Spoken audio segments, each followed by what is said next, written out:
सोनपुर जंगल में भूतिया चिड़िया की आत्मा रहती थी। वो पक्षियों की गर्दन काट कर अपनी गर्दन में जोड़ना चाहती थी ताकि वो दुनिया की सबसे लंबी गर्दन वाली भूतिया चिड़िया की आत्मा बन सके। एक दिन हरी तोता अपने दोस्तों के साथ जल्दी घर पहुंचने के लिए जंगल के रास्ते से अपने गांव की ओर जा रहा था। हमें जंगल के रास्ते से नहीं जाना चाहिए। मैंने सुना है इस जंगल में एक डरावनी भूतिया चिड़िया की आत्मा रहती है। अगर कहीं वो हमें मिल गई तो फिर हमारा क्या होगा? हाँ, मैंने भी उसके बारे में सुना है। कहते हैं वो बहुत ही बेरहम है। इससे पहले कि अंधेरा हो जाए चलो जल्दी जल्दी हम जंगल को पार कर लेते हैं। तब तक आप लोग कमेंट में बताएं 9 into 9 - 10 कितने होते हैं। फिर वो पक्षी जैसे ही जंगल के बीचों बीच पहुंचते हैं तभी अचानक भूतिया चिड़िया की आत्मा उनके सामने आ जाती है। उसको देख सभी पक्षी घबराकर वहां से भागने लगते हैं, लेकिन वो अपने पंख लंबे करके उन्हें जकड़ लेती है। उसके बाद भूतिया टूनी चिड़िया की आत्मा हरी तोता और उसके दोस्तों को पेड़ से बांध देती है। अब मैं तुम सभी पक्षियों की गर्दन काट दूंगी। ये सुनकर उनके होश उड़ जाते हैं। नहीं नहीं नहीं नहीं, भूतिया चिड़िया की आत्मा हमारी गर्दन मत काटिए। गर्दन काटने के बाद हम सभी पक्षी मर जाएंगे। मेहरबानी करके हमें छोड़ दीजिए। खामोश हो जाओ।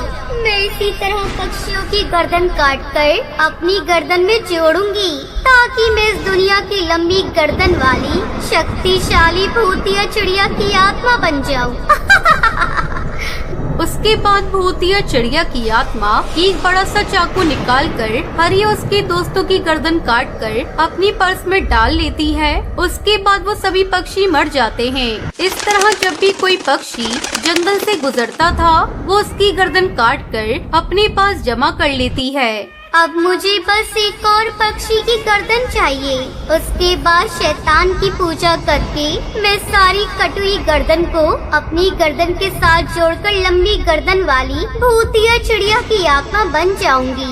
फिर एक दिन जादूगर कालू कौआ उस जंगल से जा रहा था। तभी पेड़ पर बैठी भूतिया टूनी चिड़िया की आत्मा उसको देख लेती है। अरे वाह, आज जंगल में जादूगर आया है। मैं इसकी गर्दन काट कर अपने साथ ले जाऊंगी, लेकिन सबसे पहले मुझे इसकी जादुई छड़ी अपने कब्जे में लेनी होगी।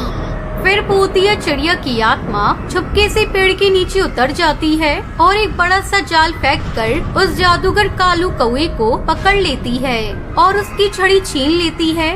भूतिया चिड़िया की आत्मा, तेरी इतनी हिम्मत कैसे हुई मुझे पकड़ने की? चल इसी वक्त मुझे आजाद कर दे, वरना तुझे इसका खामियाजा भुगतना होगा। तुम्हारी जादुई छड़ी मेरे कब्जे में है। अपनी जादुई छड़ी के बिना तुम मेरा कुछ नहीं बिगाड़ सकते। उसके बाद भूतिया चिड़िया की आत्मा जादूगर को अपनी गुफा में ले जाने लगती है, लेकिन तभी रास्ते में टुनटुनी ये सब देख लेती है। अरे नहीं, ये भूतिया चिड़िया की आत्मा तो इस जादूगर को जबरदस्ती पकड़कर ले जा रही है। लगता है ये इनकी गर्दन काटने वाली है। आज चाहे कुछ भी हो जाए, मैं इस भूतिया चिड़िया की आत्मा को सबक सिखाकर ही रहूंगी। उसके बाद टुनटुनी फोन करके अपने मामा जिगर बाबा को बुला लेती है। दूसरी तरफ भूतिया चिड़िया की आत्मा गुफा में जादूगर को रस्सियों से बांध देती है। जादूगर, अब तुझे मारकर मैं इस जंगल में लंबी गर्दन वाली भूतिया चिड़िया की आत्मा बन जाऊंगी, वो भी सबसे ज्यादा शक्तिशाली। ये कहकर वो अपना चाकू निकालकर जादूगर की गर्दन काटने के लिए आगे बढ़ती है, लेकिन तभी टुनटुनी जिगर बाबा के साथ वहाँ आ जाती है और बाबा अपनी शक्तियों से उसे रस्सियों से बांध देता है और टुनटुनी जादूगर की छड़ी उसे वापस दे देती है।